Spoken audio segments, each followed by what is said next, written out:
Sponsor, Bank of America. We'd like to welcome you to our 16th annual Southwest Florida Reading Festival. Before we start, please remember to silence your cell phones. And if you need to leave the auditorium before the presentation is over, please use the exits at the rear. Jeff Lindsay is best known for his Dexter series about the sociopathic vigilante Dexter Morgan.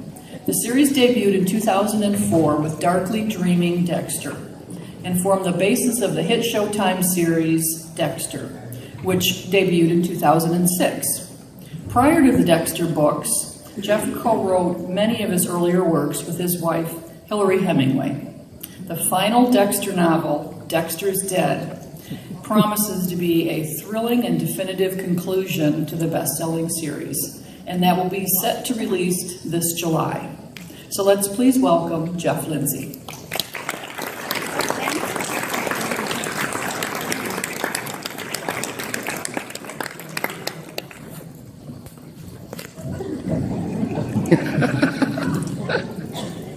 Wow, boy, they make you feel so solemn. I feel like I should talk in Latin or something.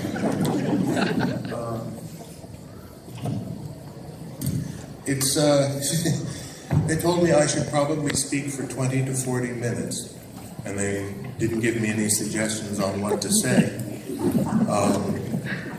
I might have told them that's kind of dangerous. The last time I was asked to give a keynote address, and they said, talk about whatever you want. And I don't know if you believe in possession, but something came over me. And I did a keynote address in the form of a red buttons, they never gave me a dinner monologue. And most of the people there had no idea who Red Buttons was. So I was very lucky because when I was in Hollywood, I knew some very, very big-time comedians, and every one of them told me that the important thing is for you to be amused. Which was good because I sure wasn't getting any laughs at Red Buttons. Another time, and I think this is really a great opening story. In fact, it's such a good story that this actually catapulted me from a guy who's interesting to officially now I'm a raconteur. I was asked to give the keynote speech at a festival, a crime festival in Brighton, England. And I said, what should I talk about? I said, I don't know, whatever you like. I said, well, do you have any preferences? Nah, whatever you like, mate. I'm sorry if that's Australian, but I was just recently. So they said, well, what do people usually talk about? I said, well, the fellow last year gave entirely in verse. He wrote a poem. I said, oh, should I write a poem? No. So eventually I just said, okay, fine. And I thought about what I'd done. I spent a few years, as I mentioned, in comedy in Hollywood. And I said, well, intercourse this, I'll say I couldn't find an opening joke, because you always open with a joke, and I'll go up and do 20 minutes of jokes. And it'll be fun for me if no one else. So here comes the really hilarious part of the story. There was one speaker who was supposed to say something for 5 or 6 minutes and then introduce me. And they brought out the woman who was going to do this. She was a Swedish crime writer. And she got up and she said, thank you, ladies and gentlemen.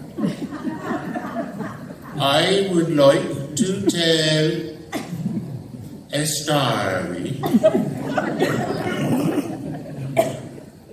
3 friends go to the city.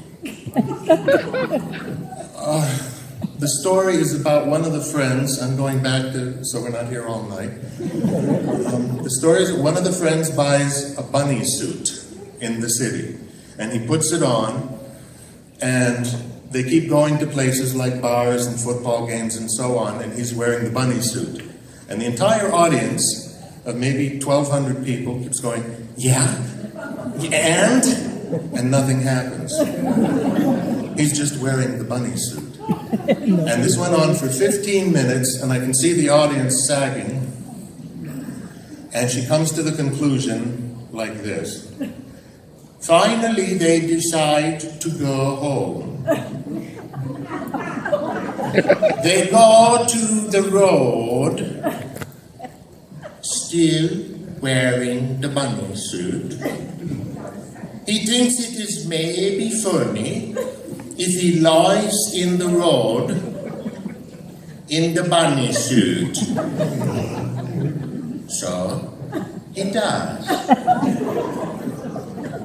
When suddenly a huge truck comes around the corner and kills him. Ladies and gentlemen, Jeff Lindsay.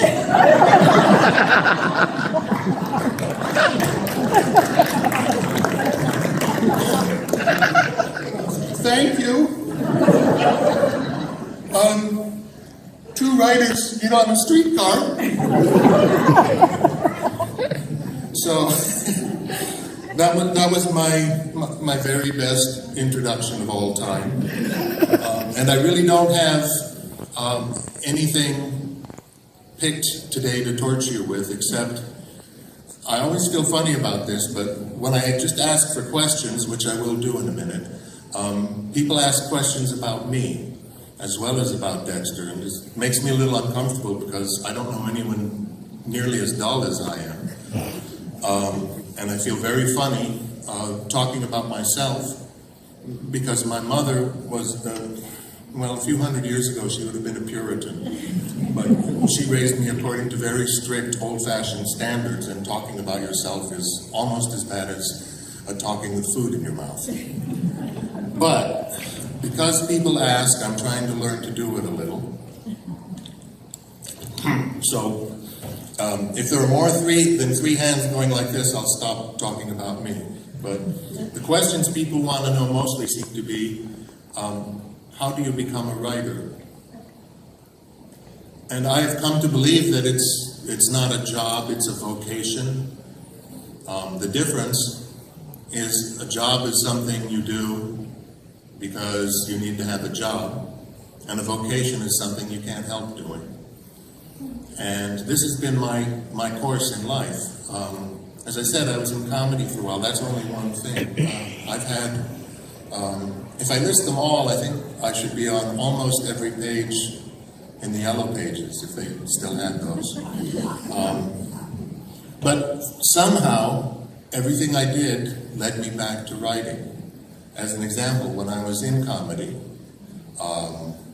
I'd do a few routines, and my friends would come up to me afterwards, other comics, and say, really interesting material, I wonder if you could write something for me. And I was a writer again. And I was absolutely an actor, and I was with a summer rep company, and they said,